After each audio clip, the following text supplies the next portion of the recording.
Hola, ¿qué tal? Bienvenidos a la clase de hidrometalurgia. En esta clase vamos a repasar lo que es las reacciones fluido-partícula. Esto es muy importante porque en la metalurgia extractiva en general, en la parte, por ejemplo, de metalurgia vía seca o pirometalurgia, generalmente se llevan a cabo reacciones en donde un mineral, por ejemplo, el sulfuro de zinc, se pone en contacto con una fase gas que contiene oxígeno para obtener el óxido de zinc. De esta manera, el óxido de zinc más adelante ya se puede procesar mediante la lixiviación. Bueno, las reacciones fluido-partícula constan de un material sólido, generalmente una mena, una fase mineral en particular, que se va a poner en contacto con un fluido. En este caso, el fluido puede ser gas. Cuando hablamos de los procesos en vía seca, pirometalúrgicos generalmente. Y bueno, este contacto que va a existir aquí va a establecer una reacción y nos va a dar productos sólidos generalmente. Pueden ser productos sólidos como C más D. Es importante mencionar que el coeficiente A es el coeficiente estequiométrico al momento de balancear la ecuación general y B también es el coeficiente estequiométrico al momento de balancear la reacción global. No olvidar que nosotros siempre, pues de alguna manera representamos el proceso por una reacción global, pero este ocurre a través de una serie de etapas y un mecanismo en específico. Bueno, ejemplos del fluido partícula en el caso de gas sólidos enfocados a la pirometalurgia es la tostación generalmente de sulfuros. Aquí tenemos la esfalerita, sabemos que la esfalerita no se puede lixiviar directamente en medio ácido. Generalmente lo que se hace es una tostación, ajá, una preoxidación, podríamos decir, una tostación, para formar el óxido de zinc, que este ya es más fácil de lixiviar mediante ácido. Y bueno, que formamos dióxido de azufre. Este dióxido de azufre generalmente se recupera y se envía a otro, bueno, a otra parte de la planta en donde podemos producir ácido sulfúrico. Entonces el sólido aquí sería sulfuro de zinc, este es el sólido, la fase gas es oxígeno, el coeficiente A minúscula vale 3, el coeficiente B minúscula vale 2. Otro ejemplo importante de ello es el sulfuro de zinc o la pirita, la cual se oxida de esta forma para obtener un óxido. Este óxido sería entonces el producto sólido del proceso y también se forma en este caso un producto gaseoso. Aquí el número 11 corresponde al coeficiente A de la fase gaseosa, este número 2 al coeficiente B minúscula para la fase sólida. En términos generales, aquí mostramos la tostación de zinc, cómo llega la esfalerita, se mete al horno. Aquí tenemos la contribución del aire, aire, que nos va a proporcionar el oxígeno. Se llevan diferentes etapas. Una vez obtenido ya el óxido de zinc, pues se lleva a lixiviación.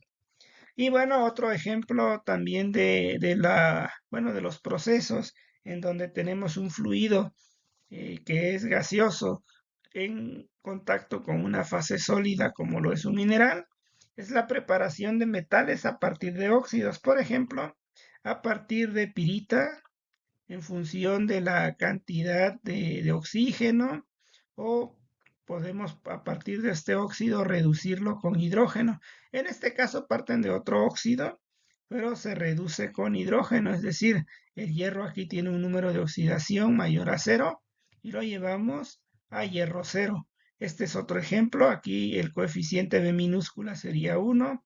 En este caso, la fase gas es hidrógeno y el coeficiente A minúscula vale 4. Otro ejemplo, en este caso algo más cotidiano, es por ejemplo cuando nosotros quemamos carbón, ¿no? Por ejemplo, para preparar una carnita asada o algo así. El oxígeno es el medio, entonces ahí tenemos la atmósfera de oxígeno que nos lo proporciona el aire, ¿verdad? 21% de oxígeno. El carbón, pues es estas briquetas que tenemos y lo que en realidad producimos CO2. Aquí no hay un producto sólido, aquí hay un único producto gaseoso. El coeficiente para la fase gaseosa es 1, el coeficiente para la fase sólida es 1. Entonces, como puedes notar en esta lámina, podemos resumir que hay algunos aspectos muy importantes de las reacciones fluido-partícula y nosotros tenemos que entender cómo se lleva a cabo este proceso, estas reacciones, para lograr optimizar el proceso. Parte importante son las reacciones fluido-partícula, pero ahora cuando el fluido es un líquido.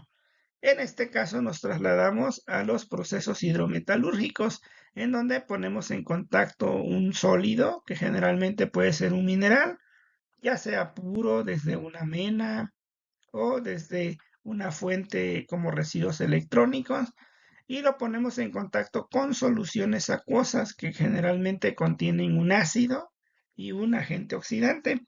La lixiviación en realidad consiste en, a partir de un sólido que ponemos en contacto con una fase acuosa, la lixiviación es el proceso a través de cómo a partir del sólido nosotros somos capaces de extraer los componentes de ese sólido, es decir, de disolver el sólido y que sus elementos se pasen a forma acuosa, en este caso cobre 2 más, hierro 2 más, y en este caso azufre elemental, pero puede ser en forma de sulfato y estaría acuoso.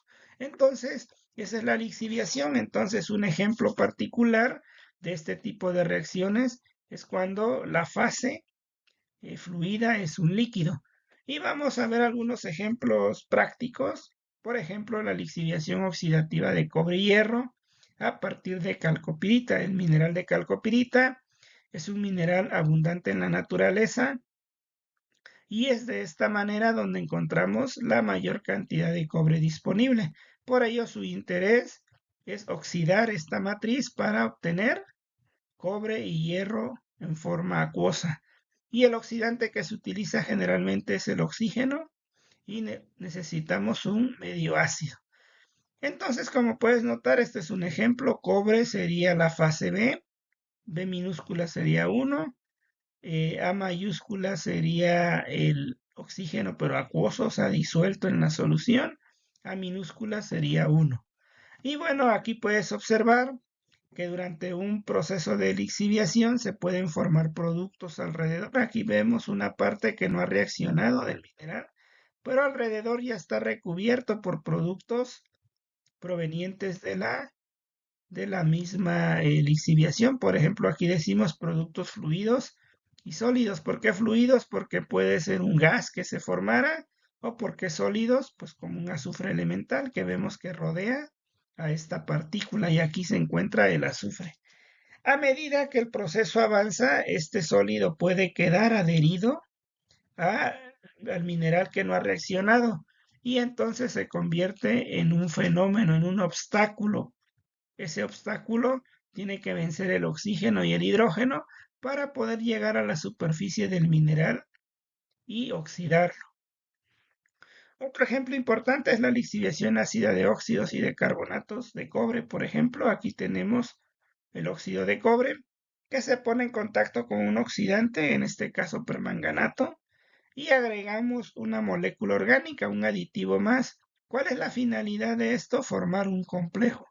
Cuando formas un complejo, generalmente obtienes soluciones con una coloración pues llamativa, en este caso lo azul. Formamos óxido de manganeso sólido, que es este color negro, y bueno, la solución queda alcalina. Otro ejemplo es el carbonato de cobre, en este caso la malaquita. La ponemos en contacto solo con ácido sulfúrico y digamos trasladamos el cobre en forma de sulfato de cobre a la solución.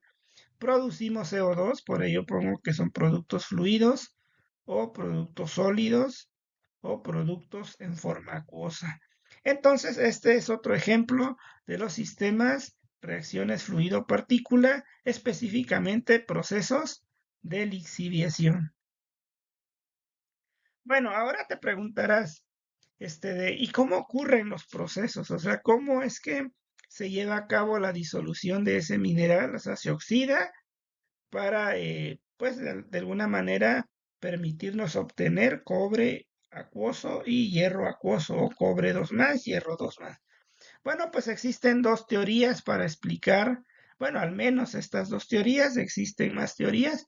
Uno de ellos es que la partícula, o sea, al inicio, que podemos pensar que esta es la partícula de la que partimos, ¿sí?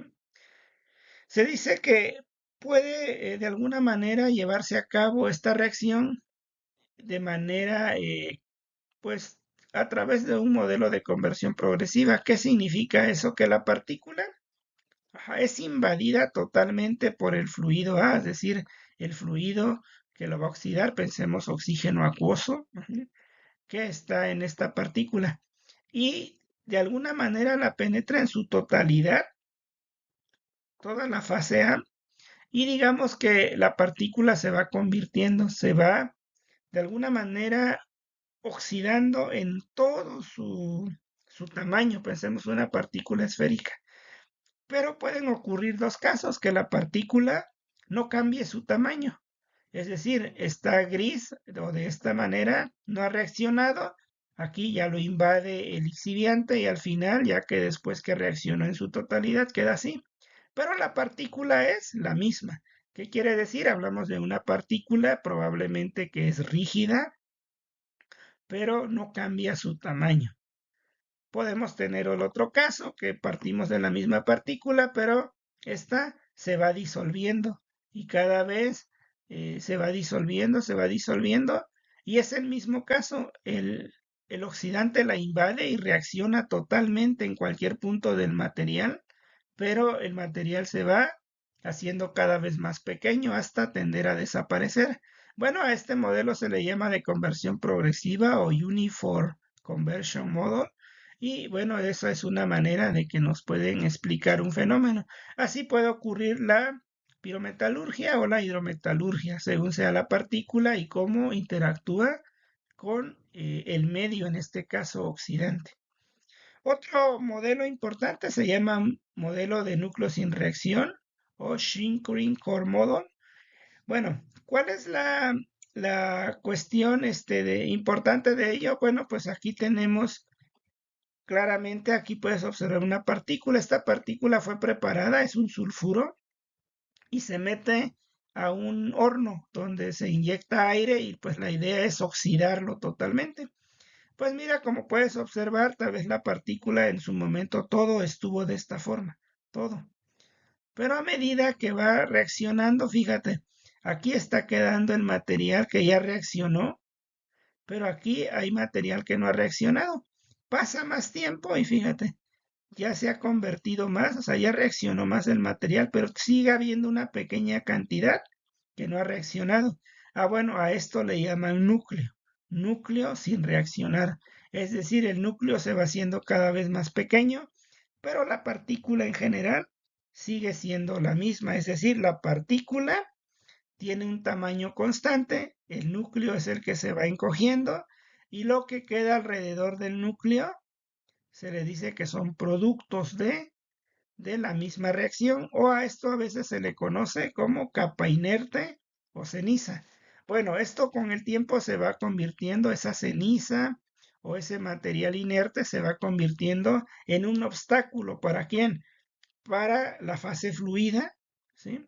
Es decir, la fase fluida tiene que atravesar ese obstáculo para poder llegar al núcleo, donde, bueno, el núcleo que está libre o que está prácticamente sin reaccionar, para oxidarlo. Y de nuevo, ahora los productos que se generan pueden difundir hacia la solución o se pueden quedar alrededor. Bueno, pues esa es la otra parte que quería mostrarte, cómo lo podemos interpretar, ¿sí? Ahora, en hidrometalurgia, por ejemplo, tú puedes decir, bueno, yo pongo en contacto en un recipiente.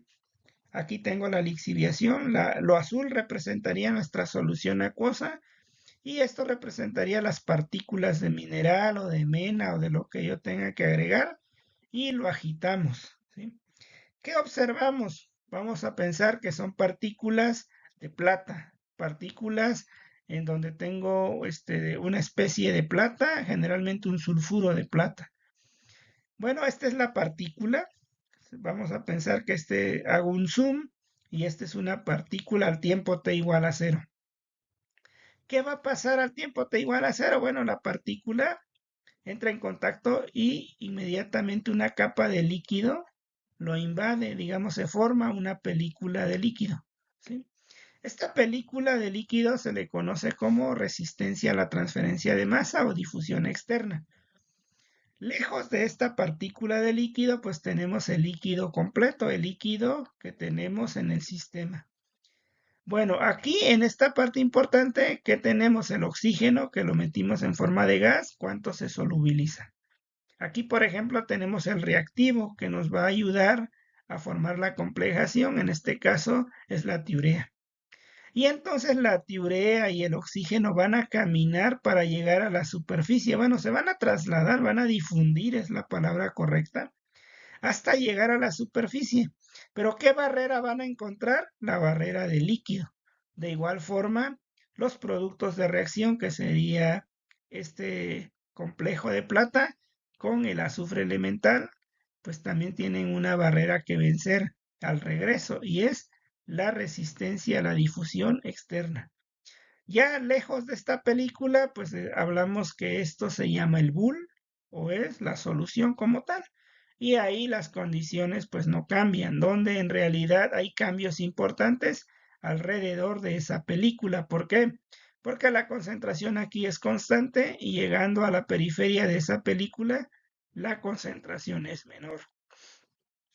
Bueno, para explicar cómo ocurre el proceso de lixiviación, pues pensemos que al tiempo t igual a cero, capturamos este momento y tenemos nuestra partícula inicial rodeado de una película de líquido. A medida que reaccione el proceso puede ocurrir, ¿sí?, que la partícula únicamente se vaya haciendo pequeña. No forma productos sólidos alrededor, no forma nada, simplemente se va disolviendo y la partícula a otro tiempo dado sigue siendo la misma, solo que más pequeña, y así después sigue siendo la misma, con las mismas propiedades, pero más pequeña hasta desaparecer. Eso, de esa manera ocurriría un proceso de lixiviación en donde decimos que el tamaño de partícula disminuye y tiende a desaparecer, pero no forma productos o ceniza alrededor de la partícula. Otro ejemplo sería el mismo caso que ya te expliqué, pero nosotros al momento t igual a cero tomamos la captura y después de un tiempo pequeño, digamos este es el tiempo cero, la partícula original rodeada de una capa de líquido, pero a un tiempo ligeramente mayor a cero observaríamos la capa de líquido que rodea la partícula, pero que esta partícula ya comienza a reaccionar y esto es el modelo de núcleo decreciente que lo puedes ver aquí. A un cierto tiempo ya reaccionó y ha quedado el producto alrededor, que sería esto como color beige. Entonces lo que está alrededor, después sabemos que en el caso de sulfuros es el sulfuro, bueno, es el azufre elemental. Y bueno, pasa un cierto tiempo, después transcurre un tiempo más, sigue rodeado de la película de líquido, pero vean, esta capa de ceniza sigue creciendo, es como en esta parte, reacciona más y vean, ya la capa de ceniza o la capa de productos fue más grande y lo que no ha reaccionado es esta parte. Entonces, a este modelo le llamamos modelo de núcleo que se encoge o de núcleo sin reacción, pero que se va encogiendo, ¿sí?, pero con tamaño de partícula constante, es decir, el tamaño no cambia. Lo que va cambiando es el interior y se va rodeando cada vez más por una capa, bueno, digamos la capa es más grande, la capa de productos.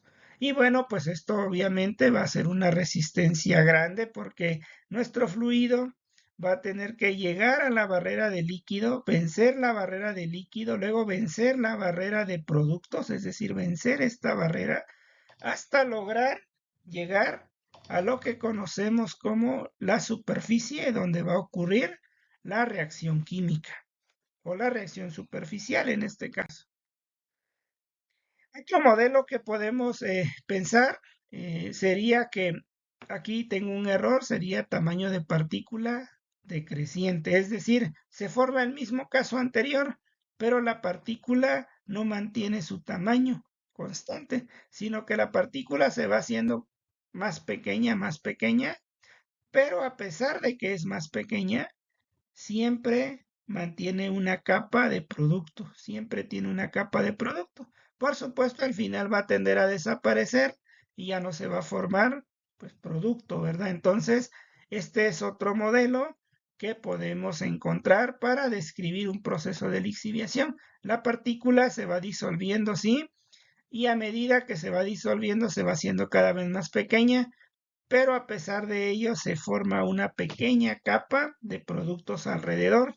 Esta capa no es tan rígida como para mantener el mismo tamaño de partícula o la estructura inicial de la partícula o el tamaño inicial de la partícula. No es tan rígida, por ese motivo el tamaño no es constante. ¿De acuerdo?